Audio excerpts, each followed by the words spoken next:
Welcome back, everybody, to another episode of V-Time. This time, episode 70, the big 70. You're the one who started that joke. I'm keeping that joke. All right. Anyway, a lot of stuff has happened this week. We saw 2 VRs, a couple of news here and there, but mostly we just know Bushiroad's rushing everything. So let's cover all these nice leaks. But before that, if you're interested in buying any cards from TCG Player of the new sets of Premium Collection and Festival Collection, please use our affiliate link down below. Purchases through this channel help support the channel so we bring more great content straight to you. And pick up your domains while you can. Yeah, because they're probably either little supply or gone from both. We'll talk about that later. Yeah. Anywho, starting us off, we're going to start off on Monday because Sunday we had no leaks, so they started off the whole Grade 3 searcher on Monday, and this time around we have our little bug, New Face Mutant Little Dorsa. Of course, not too shabby of an art. I do like the glowing eyes on it. And it has a whole Grade 3 searcher ability, but it also has continuous vanguard rearguard. During your turn, if your opponent has no stand units, this unit gets 5k. Very easy effect for Megacolony to achieve. Honestly, most of the time you're going to get it unless your opponent's stupid enough to let you have rear guard for good work. You're not wrong. Plus, if they leave anything rested, you have ways to rest unrested. You have ways to rest them. Yes. Standing, that's the word I was looking for. Anyway, the card that honestly got leaked with it is the more important one that just is stupid bonkers and does not deserve the rare slot. No, this is honestly should have been double rare higher. Agreed. It is a grade 1 Disturbance Mutant Moriciro. Don't quote me. Anywho, it's an amazing card that just pluses Megacolony straight out the bat. Act, rearguard cost, retire this unit, choose one of your opponent's rearguards with a cradle marker on it, retire it, call up to one card with the same grade as the unit from your deck to rearguard and shuffle your deck. This ability may only be used by a card with the same card name once a turn. So you kill it, replace it with a card that's better, and you +1 to hand because of the cradle marker. Correct. The +2 seems good to me. +2 to tutor literally anything you'd want. Granted, it's not anything. It is what your opponent lets you cradle and then you retire. Like in the case of Altmile, if you're playing against Altmile, you're most likely getting a grade 2 because there's nothing but grade 2s there. But in the case of Claret, you're getting a grade 1. It depends on what's on your opponent's board. Exactly. The only 2 other cards that got leaked with the card are the Critical Sentinel, Scissor Shot Mutant Bomb Scissor. He's back. I do like the fucking bazooka that he has. Just straight up bazooka. Bazooka. And then the last Megacolony leak was the nice heel trigger, large snowflake mutant snow trick. I wanted to say thick. It's trick, not thick. Hey, at least you know when you're playing Megacolony, if you use a lamp, you can bait all of the hero triggers. You're not wrong.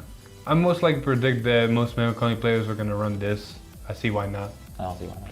Anywho, moving on. I'll let you cover these because I want to talk about the grade 1 because it's very nice. So we got some promos. So let's start with Shadow Paladin and Knight of Immortality Rimon. Act, cost, counterblast 1, retire this unit. Look at the top 5 cards of your deck. Put any number of grade 1s from among them into your drop. And your Vanguard gets power +10, shuffle your deck. I mean, that's amazing. That's really good. Claret's straight amazing. Oh yeah, like you can play this in any shadows because it does filter your deck of grade 1s and it bumps up your Vanguard's power. Those 2 specific things are ideal for Claret because if you can't get another Claret ride and you're sitting on your previous Claret that's a 13, this is going to pump into 23 and going to pump your drop with grade 1s and filter your deck. It's straight up amazing card overall. I do wish it wasn't a CB. CB, you got to be careful now though. But still, overall, and even it retires itself, so that's a grade 1 immediately in the drop zone. Exactly, not including the ones that also fills in there. Exactly. And then we got a Megacolony unit, Area Strider, grade 1. Act once. Stiller, yes. Act once per turn. If there's a marker on your any fighter's circle or unit. Oh, any fighters, including yours. Yeah. Cost, Soul Best, 1 grade 3, and get an imaginary gift, protect. Yeah. So if you're grade 3 and you somehow have a grade 3 in Soul, or later after you ride, you're gonna get there. You're right, yeah, you're gonna get, like, it's not hard to do for Megacolony. Granted, you're not gonna get a first ride from what I know. Or ride. Right, first ride, thank you.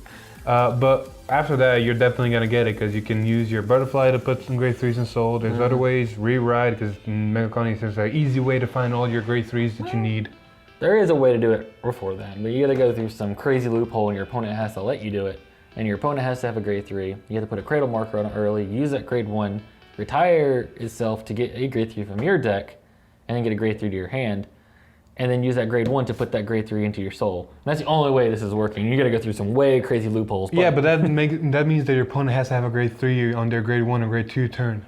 I mean, if you're using Spike Brothers and you put... You're not wrong, but there's ways it's it happens. situational. It is situational. I'm saying, you gotta go through some loopholes. But Anywho, Tuesday stream happened. Gaia got shown in all its glory, and people I'm starting to lose faith in people because people are complaining about the littlest things now. Nobody can be happy for what they get. They always gotta say, oh, it's not good enough, or oh, it's terrible, oh, it's this, oh, it's that. I honestly like the new playstyle Gaia and actually do like what he does. Yeah. So let's go straight into it. Starting us off with the grade 2, Regiment Dragon Regidon. Auto vanguard rearguard. When it attacks, you may put the top card of your deck face down as an equip gauge for one of your rearguards. So straightforward what Tachi wants to do, just keep gauging. And the other ability is when retired from rearguard by your card's ability, call up to one card from this unit's gauge to rearguard. You may put the top card of your deck face down as an equip gauge for that unit. This ability may only be used by a card with the same card name once a turn. So this is reminiscent of a grade 1 we saw that it has the exact same effect. So you have more multi-attack options in Tachi's. You have 2 cards, basically 2 extra attacks if done right.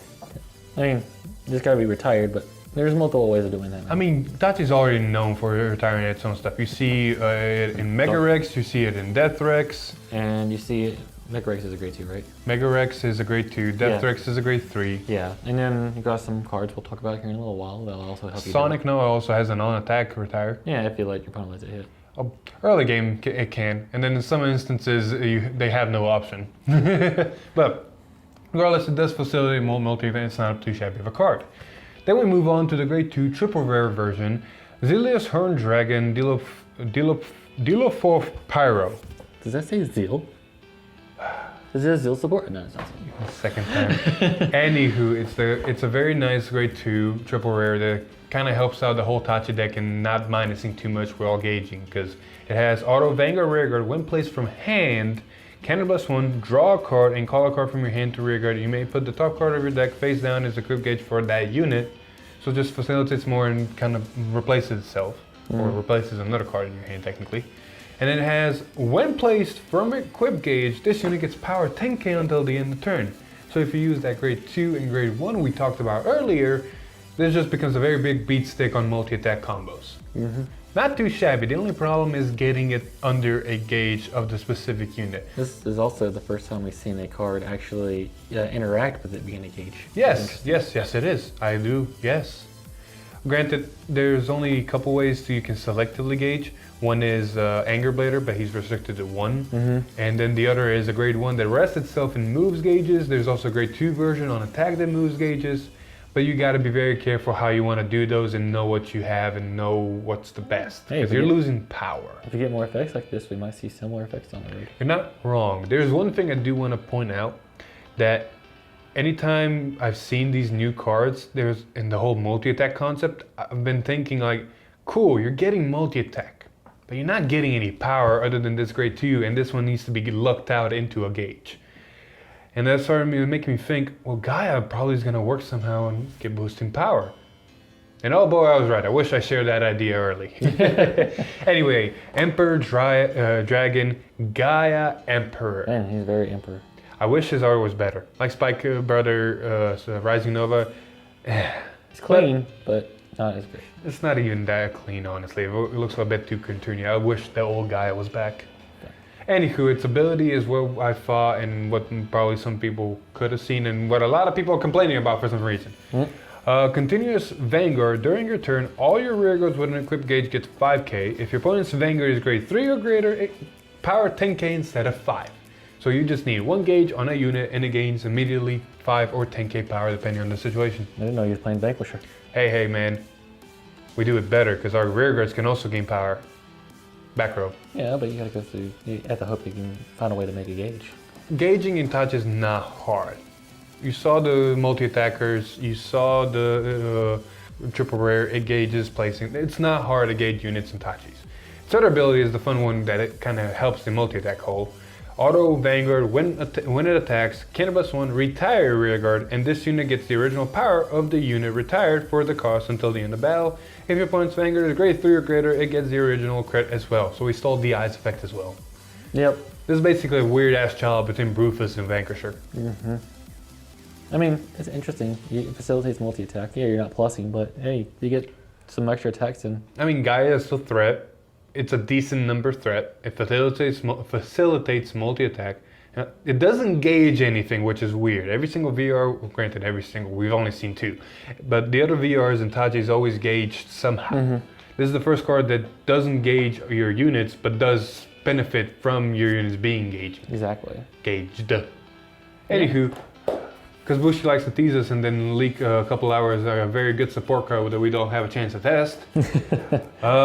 We saw 2 more Tachikaze that have been great for Gaia, and they are great for Gaia actually. Slicing Dragon, Terrorizino.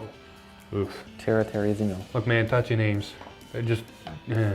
Anywho, it's a grade 3 support card that honestly is going to be ran in Gaia a lot, just because of the amount of plussing it does. Because it's auto vanguard rearguard. When it attacks a vanguard, retire another rearguard, draw a card, and if a unit with an equip gauge was retired for this cost, choose one of your opponent's rearguards and retire it. So you retire something to +1 and then get multi-attack, which is not a bad thing. And get rid of your opponent's stuff as well. Exactly. Overall, it's a good card, and if you have to ride it on Vanguard, you at least can get still some multi-attack. Exactly. Not a bad card overall. It's amazing. The one reason I will run it is for the draw card. And the cost is only retired rearguard. Exactly. Like, the pluses are there. Yes. The other card that got elite with is the Crit Sentinel, Cannon Fire Dragon, Parasol Launcher. So weird that the shield is on the gun. I mean, you ain't wrong. It's so weird. I love how the shield is on the gun and then he's shooting from his forehead. Yep. Weird. Anyways, It's a Crit Sentinel, that's it. Hey, you want to talk about some Spike Brothers? You got them. I don't approve of these. I understand why they were made, but at the same time, I don't approve. All right, so back to when we were talking about Rise Nova putting restrictions on card design. Here's a good example. Oh, yeah. Continuous, okay, this is a Bullet Liner. Continuous Vanguard Rearguard during your turn. If this unit has a force marker, it gets power +10. Yep.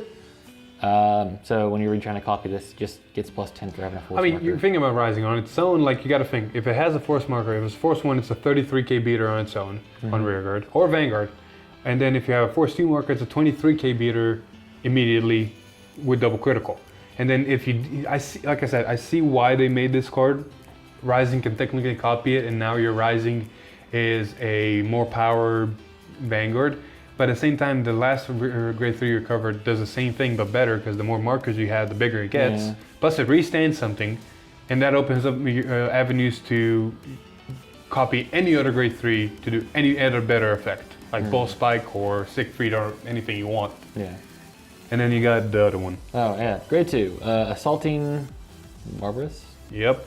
Continuous guard circle. This unit gets power +5k, or sorry, power shield +5 for each force mark on your circle. So it becomes a big shield. There's better grade 2s. That's all I'm gonna say.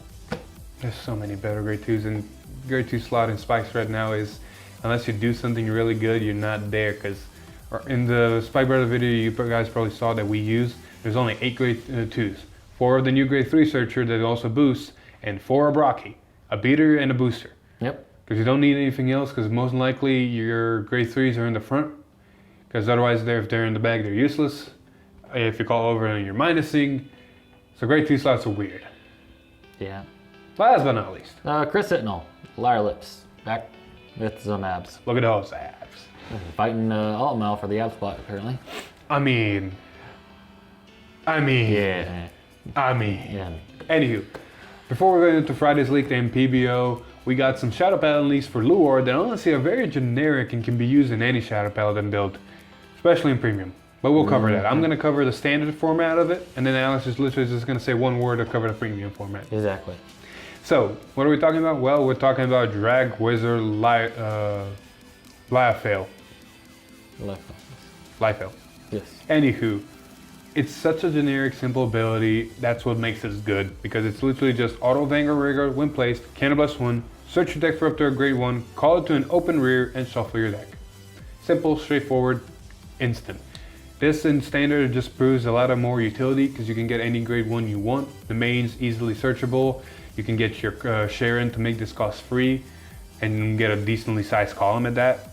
There's so many options in standard. It's just a plethora of what you want in that moment, and it's not a bad tutor. The main is probably the biggest target for this right now, especially with the card we're going to talk about later. What about premium, Alex? Just one word, Zarzan. Yep. That's all we got to say. If you don't know about that, then obviously you haven't been premium. It's way too easy to get it out for a CB. Granted, you do need a CB, so if your opponent's damage dying, you're not getting there. Exactly. But you know, if you do have a CB, it's easily fetchable. Exactly. So yeah. Now the card that got leaked with it was kind of the intended target, I guess, since it got leaked with it. But I say this is more of a Claret support card than anything else. It is Hunter Transgression Magdobar. Auto Vanguard Rearguard, when placed, discard a grade 1 card from your hand, draw a card, and one of your units gets 5k until the end of turn. The reason I say this is very Claret focused card, because it ditches a grade 1 for the cost. Yes. So you get your drop zone set up. It filters that grade 1 back to your hand. Not to mention it gives any unit power, so you can bump up your Claret more. Yeah. It's all around good. Yeah. You can run it at other decks. And it's a Vanguard Rearguard, so it's a good right target. Exactly. Like, make it a 13k immediately. Or make your rearguard a little bit better if you... No, you don't have a rearguard on your grade 1 ride. It says one of your units is more likely giving it power, so it's 13 all of a sudden. Yeah. Regardless, it's a decent card. Yes. And last but not least, the cards that got linked with it. We got the crit signal. But it's not the Claritor crit. It's Balalau. It's back. Yep. Very clean art this time around, I'm going to say that. Yeah. I still like the old art better. I think it's the angle. This one looks like it's looking up from a hole. The other one actually looks straight on and perched. Yeah, the other one was more edgier. I do agree. The other one, I feel like it was better. I will say this, most crit signal arts had to change because they went from just being a crit that, you know, just is a threat and do something to actual big shields, sentinels. Sure. So as you see in the Bilal art, it's got that whole, you know, guard. The Tachi one had the cannon guard. The Megacolony one had also like a circle to guard. Yeah. So it's understandable, but at the same time, I do like the original one better. Bring back Origin Rares for the crit sentinels. So. Friday stream. You know how I was complaining about people not being happy about Gaia and complaining for no damn reason? Well, people did that the same thing for PBO, and just took it to 11. And it kind of reminded me... This card's amazing. I don't know what you guys are talking about. Man, look, I honestly thought we were over this. I honestly thought that this community got rid of most of its toxic players. I guess I was wrong. I guess the toxicity is still there. It just waited for PBO. Fair. It makes me somewhat disappointed because I really thought our community was better than that. This card is very simple in effect, but very powerful. Yes. It reminds me a lot of Majesty Lord. Now there's 3 cards that got leaked. PBO is one of them, and it's gonna make sense how this deck wants to run. So keep in mind, once you hear PBO, yes, you're gonna think it's slow, but then you realize it's not with the other ones. Yes. So what we're talking about, we're talking about Phantom Blaster Overlord. He is here, he is shown. We kind of knew his ability through weird ass leaks earlier in the weeks, but at least now we know his full effect, and it's continuous Vanguard during your turn. If your soul has Phantom Blaster Dragon, this unit gets 10k and its original critical becomes 2. And then Auto Vanguard, when it attacks a Vanguard, counterblast 1, retire any number of rearguards. Your opponent chooses the same number of his or her rearguards as the number of rearguards retired for this cost, and retires them. Search your deck for up to 1 card with Blaster in its card name, call it a rearguard, shuffle your deck, and the called unit gets power 10k until the end of turn. Ooh, that's a mouthful. That's a multi-attack. The second effect, yes, it's a complete straightforward multi-attack with a board wipe. Yes. It's a potential board wipe with a multi-attacking multi-attacking aspect to it. Yes. Not to mention, the first effect is basically a Rising Nova without making the marker, because you're basically getting a Force 2 and a Force 1 at the same time, if you have Phantom Blaster and if you have Peanut Butter Dragon in your side. And the best part about that is you get Force 1 with this. Normally, it's 33 double critical on its own without you doing anything. Exactly. Now, a lot of you, when hearing this effect, probably think, well, this is slow because you got to ride You gotta ride Peanut Butter Dragon first, and then you gotta ride this to get its full effect. Yes. Well, there's two cards, two 5K power cards. Keyword that, 5K. Yeah, keyword. That changed that aspect and just made this very viable to run immediately and not worry about the whole conditions. Yes. And what are we talking about? Well, we're talking about a triple rare grade 1 Freezing Witch Bende.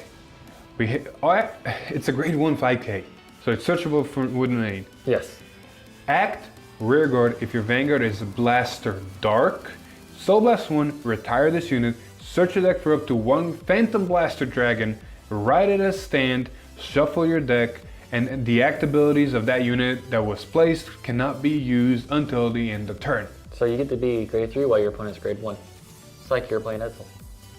This is Ezel. I don't know what you're talking about. This is straight up just Ezel in a different form without minus 2 cards.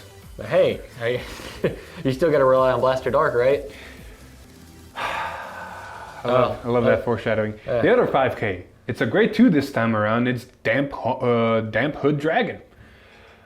Continues, if you have a Vanguard Blaster in its card name, this unit gets 5K. So it's a 5K searchable that's technically a 10 if you're on a Blaster, which is now hard. Yes. And then its other ability is Act, Cost, Soul Blast 1, retire this unit, search your deck for up to 1 Blaster Dark, reveal it, put it into your hand, and shuffle your deck. So, your grade 1 turn, you ride a blast, you ride any grade 1, put in the main, use in the main, you get this grade 2, use its skill, you get Blaster Dart.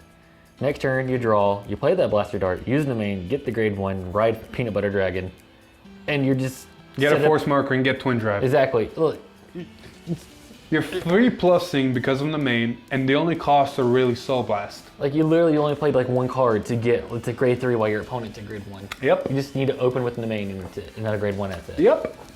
It's a really good card, and this is why Phantom Blaster Overlord is not really a restriction, because you can get it too easy. You need to see it and ride it, granted, but you know, you can still get it. Like, look at it this way. You're going first, you go to grade 1, your opponent goes to grade 1. You go to grade 3, your opponent goes to grade 2. You go to Phantom Blaster Overlord while your opponent's still a grade 2. Yeah. And you're getting multi-attack. And Yep. depending on how you play it, it's just crits everywhere. Granted, I will say this, Shadow people will have to be very careful when playing this, because going second, especially in current formats, is going to be very strange, because you're going to get to grade 3 first, you're not going to do as much on that grade 3, and then your opponent's going to get to grade 3, and all of their grade 3 restrictions are going to be active. True. Also, another fun, interesting fact is you don't have to ride Phantom Blaster Overlord. You could run Gust Blaster Dragon and get even more crits. You're not wrong. You don't have to ride Overlord. You can still use Gust Blaster and have a faster Gust Blaster. Yeah, that's it. Be already a 3 or more crit swinging while your opponent's at grade 3. Granted, well, that is viable. I'll still say Phantom Blaster Overlord because of the current format. Gust Blaster is fun and all. Yes. But, you know, Overlord does the same thing, but better, and gives multi-attack. Regardless, you're jump riding in a Force Clan, which is amazing. You're not wrong. So, depending on what your matchup is and how you want to play, more than likely I'd go Force 1 with this. Force 2 only in certain situations, because it's never going to go on Vanguard. Like, you ride Phantom Blaster Overlord, putting Force 2 on Vanguard is literally pointless if you have Peanut Butter Dragon and Soul. Yep. So take that as you will, let's move on. Yep. That was honestly it of the leaks. We got 2 more bits of news, or 3 technically, because next week we already know what's coming.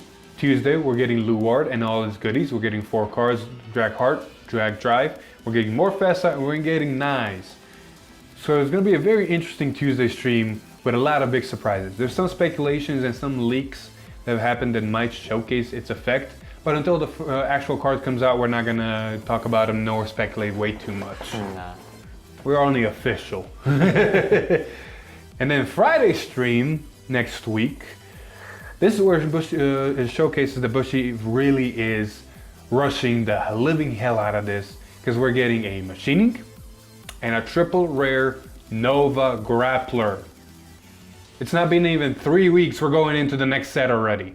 I'm going to say that it's probably going to be either the vintage support or it's going to be the grade 2 guy that worked with It's Nova. a triple rare. I'm more than likely calling it the Nova Grapplers are getting a budget deck version. True. So that might be the budget deck. Probably. Regardless, we'll see Friday. And because of all this, you know, rushing, videos are going to be a bit strange because tomorrow is the Battle of the Overlords, hint, hint. And then after that it's Luard, and after that we only have a Wednesday video to do something before Friday is an Overgrappler, probably, possibly. So they're kind of rushing and putting a hinder on us doing deck versus decks from the same set. It's gonna be a fun week. Yep. Last bit of news before we wrap this up. Oh no, they've done it, they've confirmed it. We didn't know, but now it's certain. Bang Dream is in fact coming to English, and it's coming soon. Get your wallets ready. Yep. Granted, it's going to be a shock to the meta, because Hello Happy World and Roselia have been doing really good. Granted, it is going to be in the period of time where all these stuff is coming out, and it's going to be very balanced and diverse, but still. I mean, looking at Japanese tournament results and stuff like that, it could be just coming into a format where it's just like, oh, we're just here. Yep. Until then, save your money if you really want this. Otherwise, it's not really matter. We covered enough of this already. Yep. And I think that's it. You got anything else you want to cover? I don't think I'm good. And there we go. That was episode 70, the big 70. Inside joke, don't worry about it. Anywho, thank you everybody so much for watching. If you liked the video, please leave a like, share with your friends, comment down below what you think Luard might do, and don't please spoil anybody who thinks the whole speculation thing, yada yada yada. Regardless, if you like what we do here, please subscribe to the channel and not leave, but ring that bell to get notified. Otherwise, maybe follow us on Facebook and join our Discord. But for that, I've been Philip. This is Alex. And we'll see you in the next one. Goodbye. Woo!